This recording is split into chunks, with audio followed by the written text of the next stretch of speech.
The Honorable Chief Justice and President of the Supreme Court, thank you so much for your time. First of all, we promulgated a new constitution on the 27th of August 2010. Where were you at that time and what vision of the country did you have? I was among the ecstatic Kenyans who were at Uhuru Park at the ceremony where the constitution was promulgated.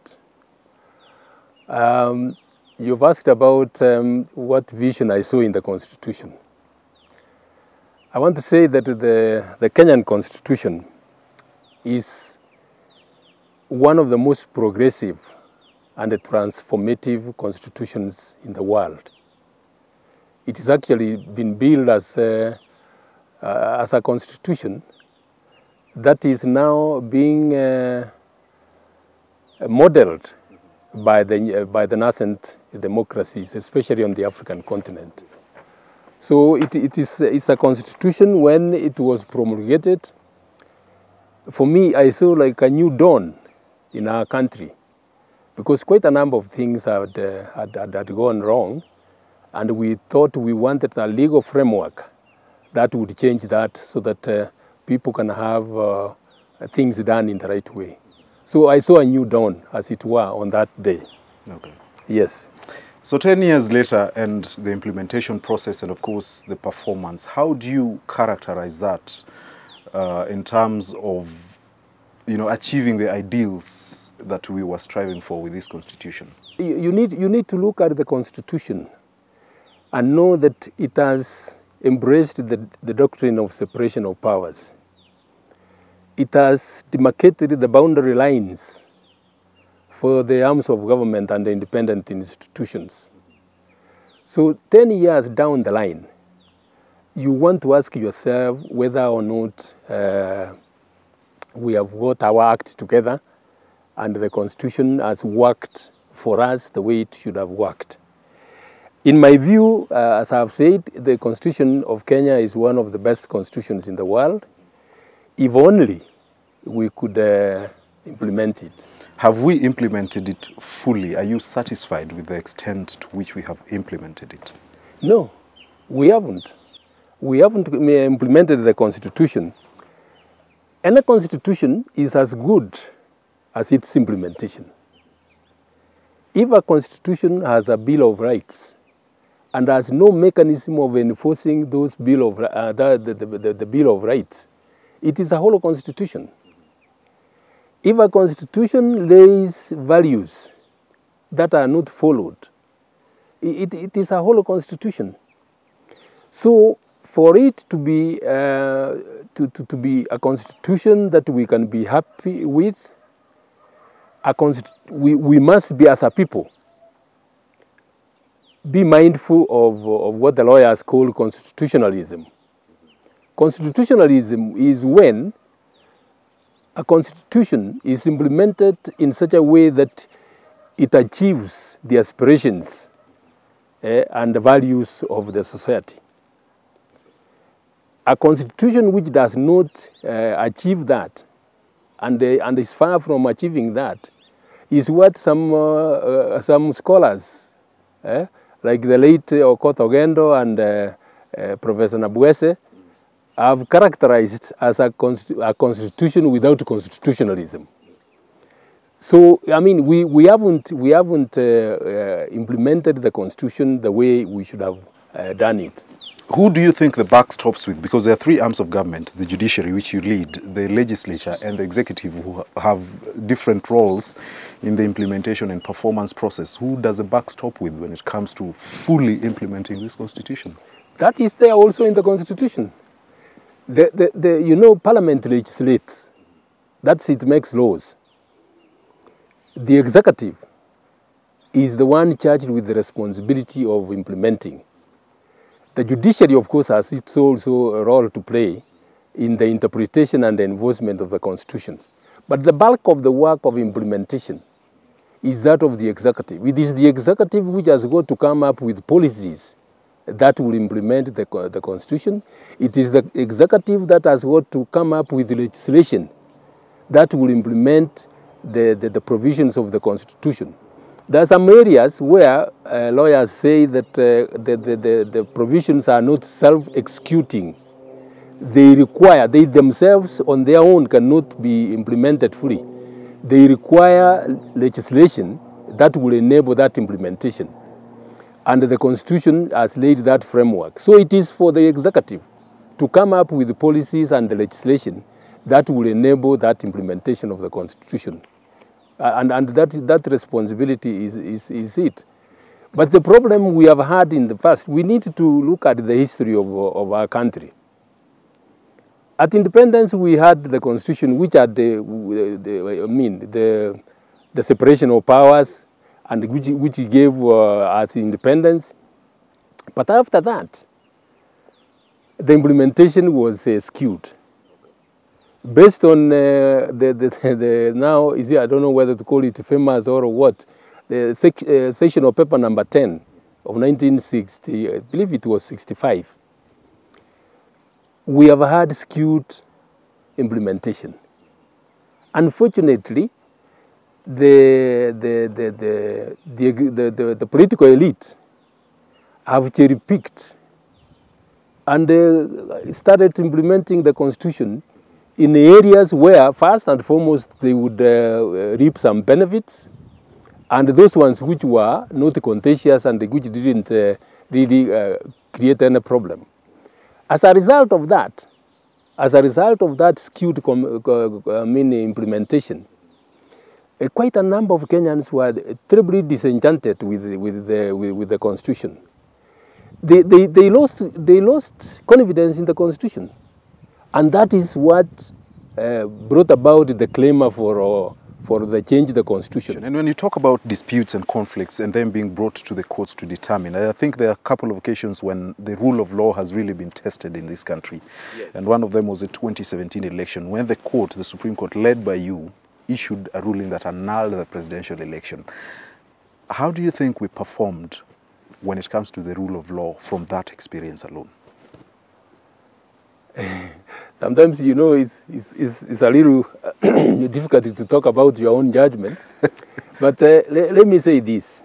Elections world over are very, very competitive, especially on the African continent. The position of the presidency comes with a lot of influence. That influence cascades down to all elective positions. So during the elections, everybody wants to be elected, those who are candidates. The incumbent president will do anything he will even use the state machinery to get re-elected. The political parties go to, wild extents of making sure they get elected. The electorate themselves, having been promised of goodies, yes, go wild. So they become very, very, very competitive. Now, going by the experience we had in 2007, 2008, and here we had a disputed presidential election. The majority of the Supreme Court were very clear in their minds. We don't want to return our country to the 2007, 2008 experience. So we must follow the law.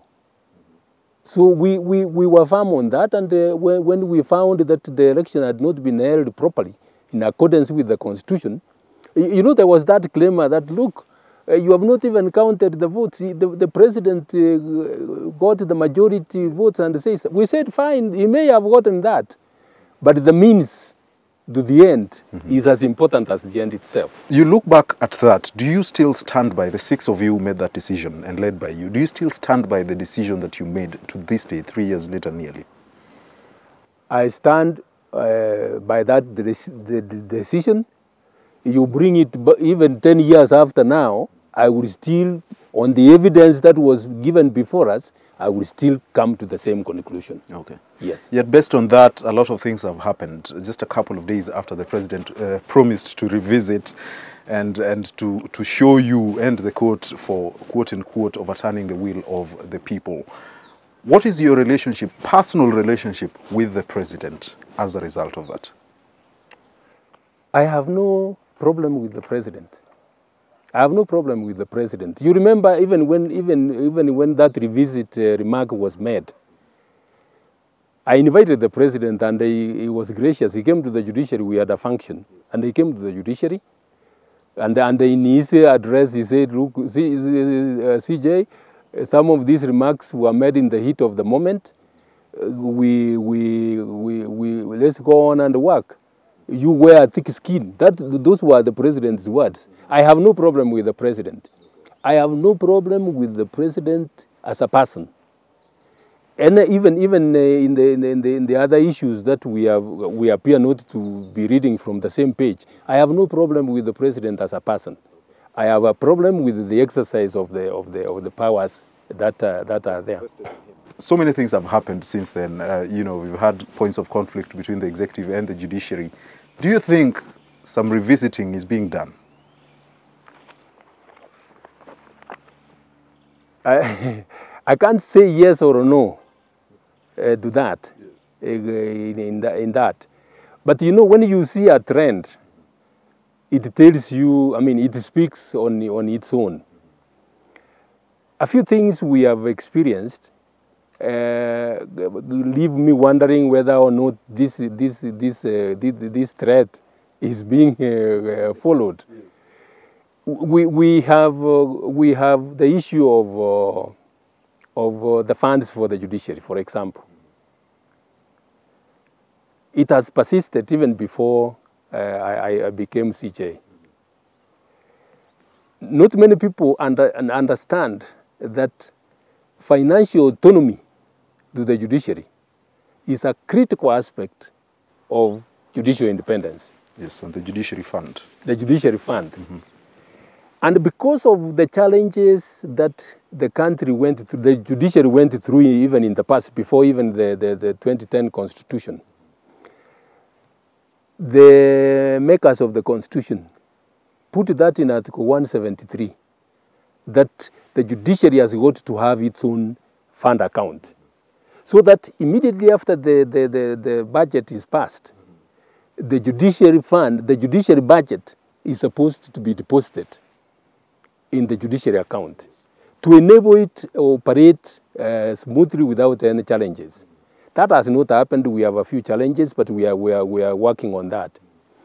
The reason for that is this: when you have conflicts with the government, with the executive, as is bound to be the case, sometimes you get budget cuts.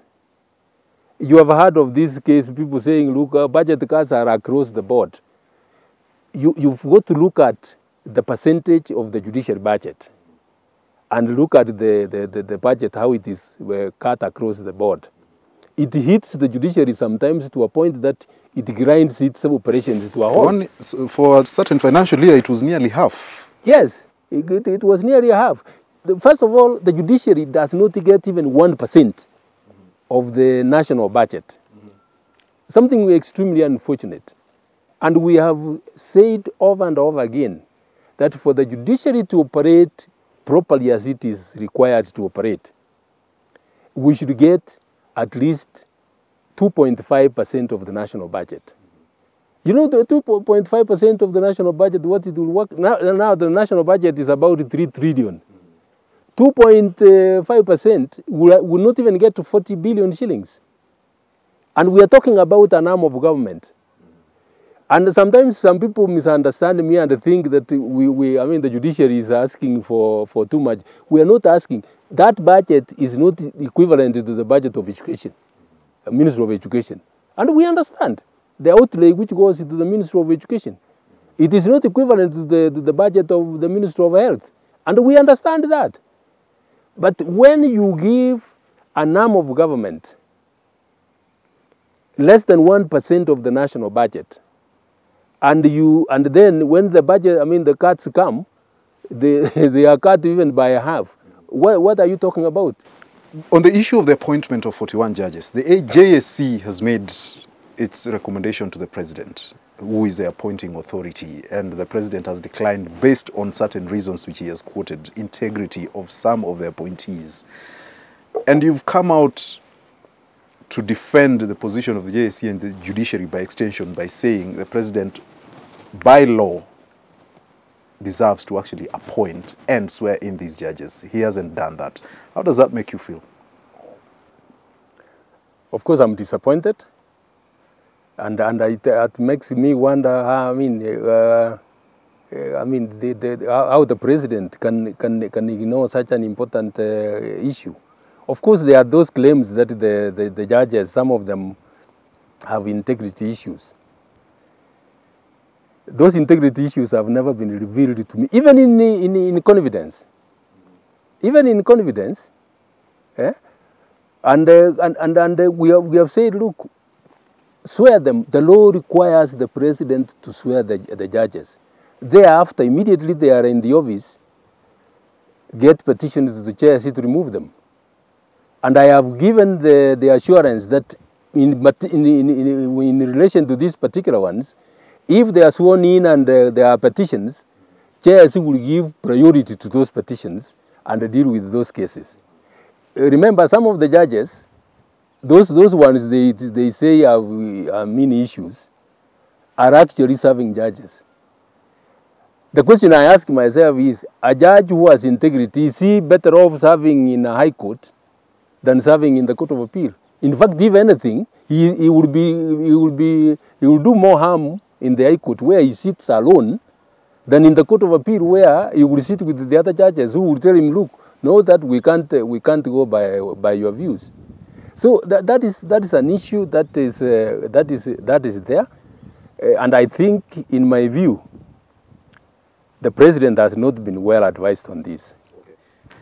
The Attorney General came out to defend the position of the executive on this matter, and they said the president reserves the right as the appointing authority. And Article 172, Clause 1A of the Constitution says the JSC shall recommend names for appointment to the president. And the president is sitting there and thinking, if I reserve the right, appointing authority, if I have issues with them, I won't appoint them. So is this an issue of understanding and interpretation of what the law says, do you think? That issue has been the subject of court cases. Two, actually. Yes. Some decided by judges of benches of 5. That argument has been put before the court. The AGs has put that argument before the court, but it has been dismissed. As a country that is ruled by the rule of law, you have got to accept the court decisions even when you don't like them. Mm-hmm. In this case, the courts have given their views on that, and in my view, that is a matter which is concluded. Which is concluded. It is up to the president to decide what he wants to do. You tried to meet him at some point. In fact, you made overtures, and you said he was avoiding you. Have you met him since then? No. Have you tried to reach out? Yes. What is the response? I have not been given an appointment. But is there any response? No, not really. Yeah. Okay. The other incident, I think, which you've spoken about, and the judiciary at large, is the Miguna deportation saga, which the court, of course, has issued rulings on this in January of this year, and said, allow the gentleman to come back, give him his passport, and allow him to come back on an ID. That hasn't happened. There was another incident where he was held up at the airport in Germany and in France when there was a clearance. Disobedience of court orders. There is an aspect of Miguna's case which is still in court. So I will not say much about that particular one. But what I want to say is about the disobedience of court orders. That is a serious, serious issue. It is actually an abrogation of the Constitution. It is an abrogation of the Constitution. When you don't obey court orders, particularly as government officials, when the government officials go throwing the court orders as pieces of paper, what are you telling the people? Are you telling the people that we have two sets of laws? One for the wananchi and the other one for government officials? That is a very serious issue, and it is an issue which can lead to anarchy. And you know, when we talk about disobedience of court orders, in most cases, most people's minds go to the case of Miguna, these politicians and others. Let me tell you, there are many cases that wananchi are suffering a great deal. Somebody has taken a land case to court. It has taken him, say, about 10 years, and he has got judgment. To enforce that judgment, sometimes you need the assistance of the police. When the police are given the court orders, it's like they also start another case. They want to say, look, was this case decided properly, and things like that. And we have had those kind of cases, very many of them. There are others where the government has been taken to court and the courts have given judgments against the government for payment of damages.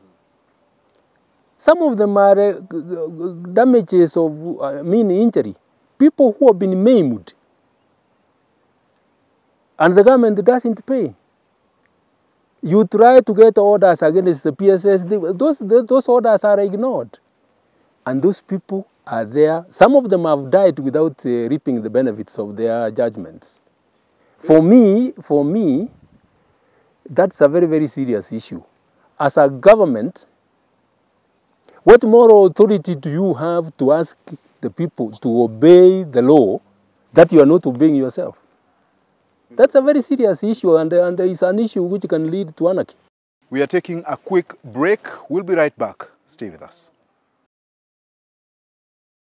Welcome back to a discussion with the Honorable Chief Justice David Maraga. Based on these experiences, the appointment of 41 judges, separation of powers, issues of disobedience of court orders, do you think this country is governed by the rule of law? The country is governed by the rule of law. A majority of the Kenyans obey the law. Obey the law. It is only a few government officials who are disobeying the rule of law, and some people have taken the cue from that. And sometimes they come to court, they want to take the court in circles. They don't want to, when there's a judgment against them, they want to come with all manner of applications because they don't want to obey, because they have seen what the government is doing. On a scale of 1 to 10 then, how do you rate us on this principle of the rule of law? I would say, 60% of all of us are obeying the law. And the issue of impunity, that you see everywhere, is as a result of the way the government behaves. On the principle of separation of powers and independence of the three arms, how do you rate us? We have not done very well. You know, for there to be proper balance of power, everybody has to obey the law without exception. And we should make it in such a way as it is in other civilized countries, that people fear the law more than they fear anybody else. In other countries, you know, if you go over speeding, your license will go away and you will not drive, because that will be enforced. In Kenya, people commit crimes because they can get away with them. The plunder we have of public resources, the theft we have of public resources, is because we have that culture of not obeying the law, and you get to a point that the people will dare you and say, look, I can go ahead and do this. Some of them in the hope that they will even tire the witnesses, and the enforcement is not going to be there. And they actually have a strong belief that they can get away with it, and some of them get away with it. So if we don't say no to impunity and enforce the law strictly, we will remain where we are and we will not advance. You mentioned the issue of corruption and plunder of public resources.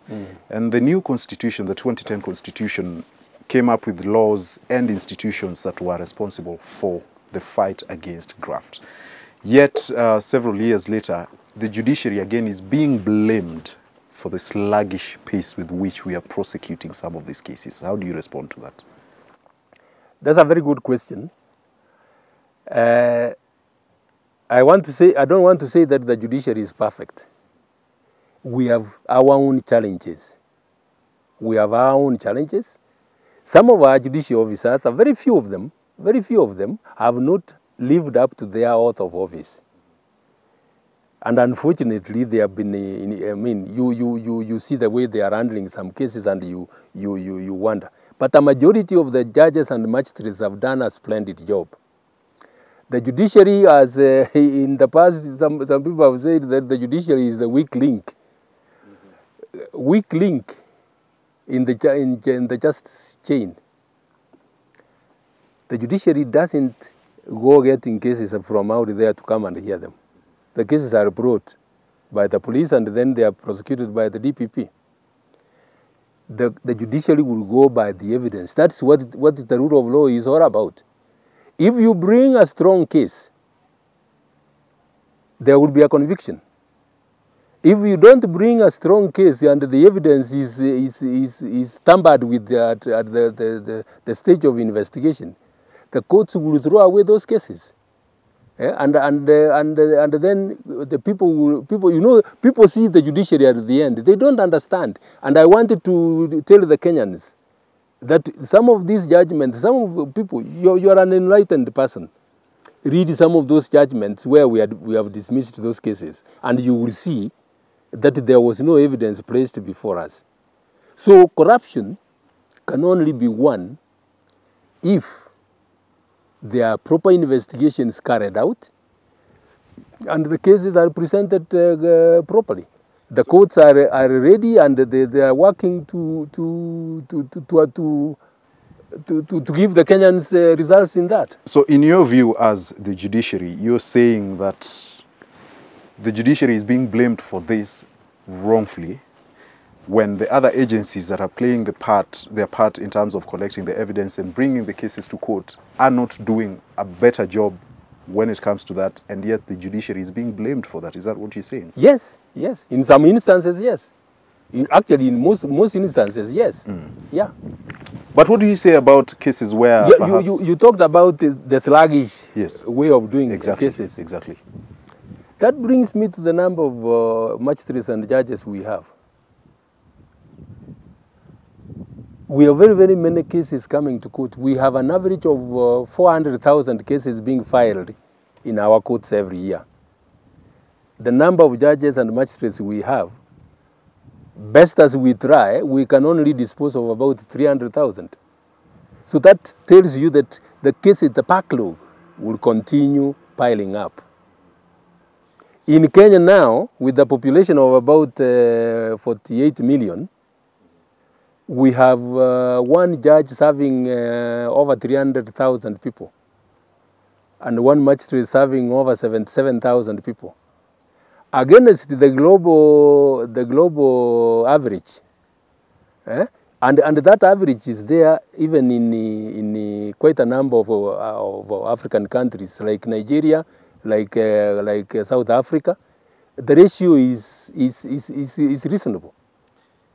So unless the judiciary is given enough resources to have enough manpower, the Kenyans will continue crying.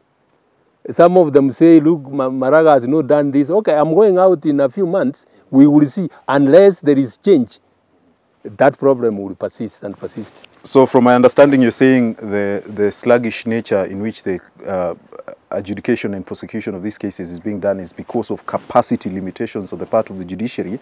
But what do you say about those quote-unquote bad apples that you are talking about? Because they are the ones, the judges who are, issuing orders that are neither here nor there, that are actually spoiling the good image of the judiciary. Yes. What are you doing about such cases then? Mr. Nyabola, yes. Think back and see Of the three arms of government, the one which has pressed its people very hard is the judiciary. We dismiss a number of magistrates. We have taken judges through cases, and some of them have gone to the tribunals. We hold our people to account. Where there is evidence, unfortunately, we also get some cases where people come and say, look, this judge or this magistrate is corrupt. We tell him, look, please come, give us evidence. And then they don't want to come. That's where we have a problem. But where there is evidence, the Judicial Service Commission has acted, and those judges have been held to account. Some of them are coming so close to you in the shape of, including your own deputy, accusations here and there. Of course, we know what happened with that as regards the investigations and all of that. In terms of perception and as an image of the judiciary, when these kinds of things happen, do you think the public has confidence in your institution when they see these kinds of things? I don't want to speak about the Deputy Chief Justice's case because it's a matter ongoing. Yes. But I want you to remember, you know how many cases have been filed, how many petitions have been filed against me as CJ, as head of the judiciary. Some have come, of course, most of them are wild. Some have come here, the CJ has undermined the Constitution, the CJ has done this, the CJ has done... I've gone through those. Some of them have faced them head on and they have been thrown out. So what I'm saying is that the judiciary as the arm of government is the one which has been held to account more than any other arm. More than any other arm. So these are officers of other arms of government who are not obeying the Constitution. They are not being held to account. The personal attacks that you have experienced, we have seen posters and billboards on some of the busiest highways attacking you. We have seen a woman emerge out of the blue and accuse you of all manner of things. From a personal level, how do you feel about these kinds of things? You being attacked that directly and specifically on your person and character. Mm. Of course, at times I've been irritated about that. But I want to say this. I have actually enjoyed working as the Chief Justice of the Republic of Kenya. Yes. Why? One time, some officers paid me a courtesy call in my office. That was a day when there were several social media clips going around, calling me this or that. And then as we were finishing and they were walking out, says, CJ, you are doing a good job. I said, man, doing a good job when you people are abusing me left, right, and center. And one of them said, CJ, please, you are being abused for us. You're being taken through this for Wanjiku. I will never forget that remark. Okay. Some of those these attacks are all meant to influence my decisions, to make me change from my convictions. If anything, let me tell you that they emboldened me. The latest being that one of some girl alleging that I had an affair with her. You know, it was so crude. It was so crude that the Kenyans, I'm happy, dismissed it even before the end of the day. And I think it is because of the uproar that was there in the social media and the Kenyans, that those who were propagating it, in fact, were ashamed and they withdrew it. And they stopped that. So that's why I was telling you that some of these attacks, some of the allegations being made against me are so ridiculous that sometimes you don't even need to answer them. You just leave them die on their own and go on. They are supposed to influence the way I make decisions, and as I said, they will not. In any case, I'm about to get out. You retire in a couple of months. In fact, on the 12th of January 2021, you turn 70 constitutionally, then you're supposed to retire. When you look back at the last 4 years, would you say you have achieved what you set out to when you took over as Chief Justice? Yes and no. I have done my very best. I have, in my view, tried my best to hold the independence of the judiciary for it to perform by making sure that the external attacks are faced on, head on.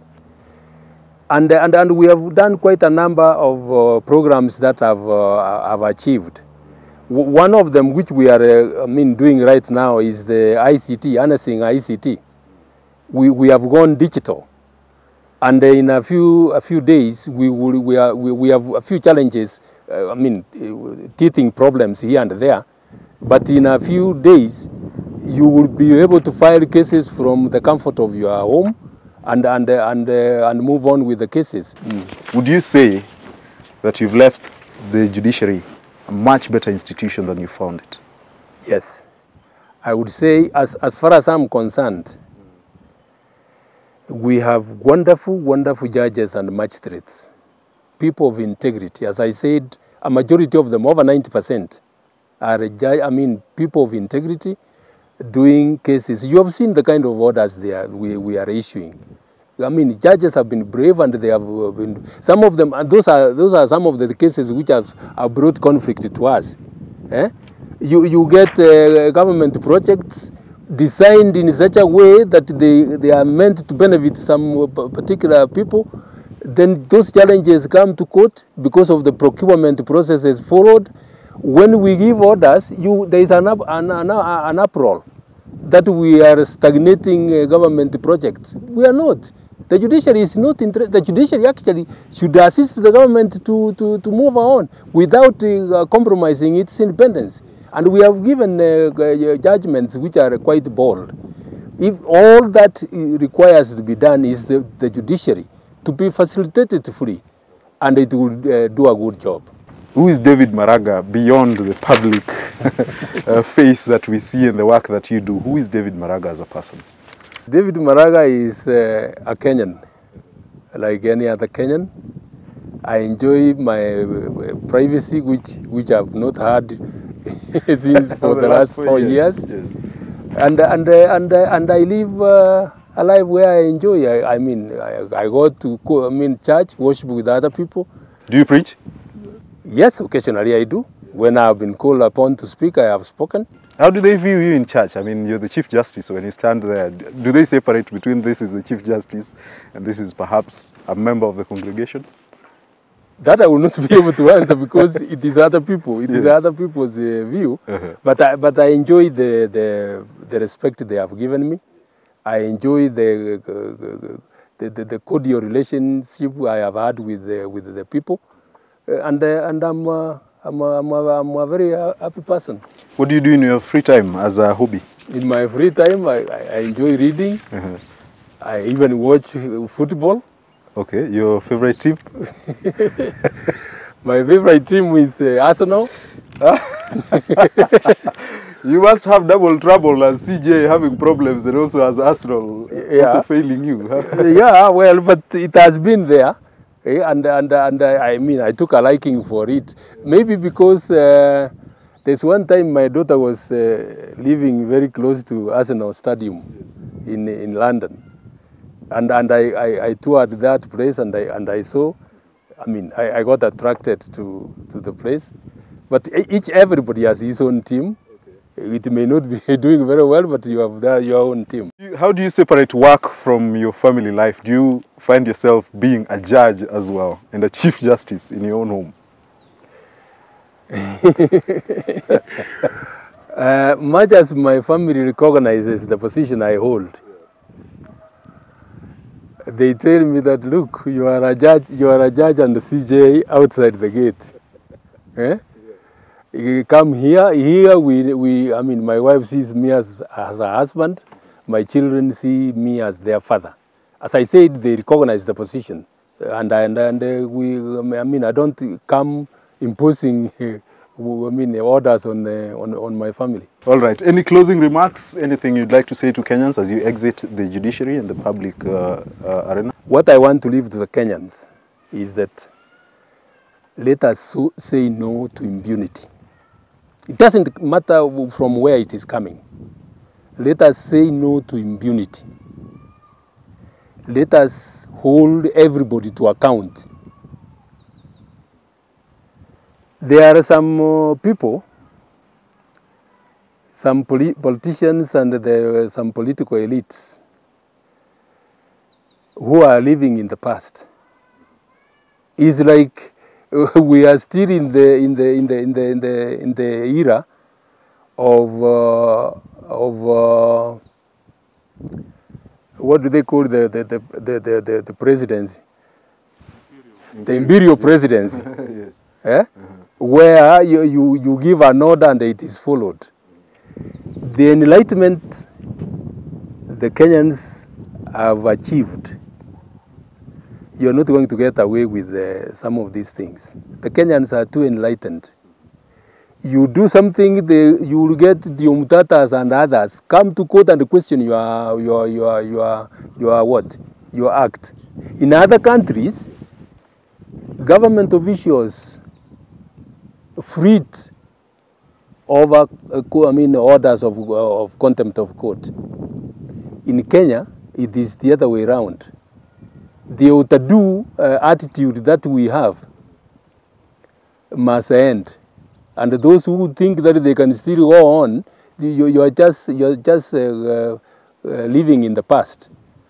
Kenya is going to move on. This constitution is going to continue being reinforced. And as far as I'm concerned, we are getting to a stage where nobody will get away with an act, an illegal act that he commits. And if we do that, let me tell you, we will attract investment to our country.